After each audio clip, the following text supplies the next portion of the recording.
Saint মার্টিনুর সেরাদ্বীপত অবৈধ আর্টিসানাল trolling boat ও trolling জালসহ 16 জন জেলেরে আটক গেছে কোস্টগার্ড।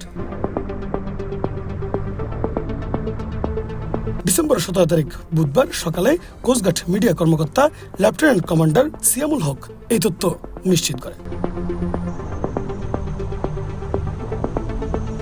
গোপন সংবাদের ভিত্তিতে গত 16 ডিসেম্বর মঙ্গলবার মধ্যরাত একটাই কোস্টগার্ডের জাহাজ সবুজ বাংলা কর্তৃক সেন্ট মার্টিনুর সেরাদ্বীপ সংলগ্ন দক্ষিণ পশ্চিম সমুদ্র এলাকাত উগ্র বিশেষ অভিযান পরিচালনা করা হয়। অভিযান চলাকালীন উক্ত এলাকাতুন উগ্র অবৈধ আর্টিসানাল ট্রলিং বোট জব্দ করা হয়। পরবর্তীতে জব্দকৃত বোট তল্লাশি করিয়ে প্রায় 3 কোটি টাকা মূল্যের 12 ট্রলিং জাল সহ 16 জন জেলেরে আটক করা হয়।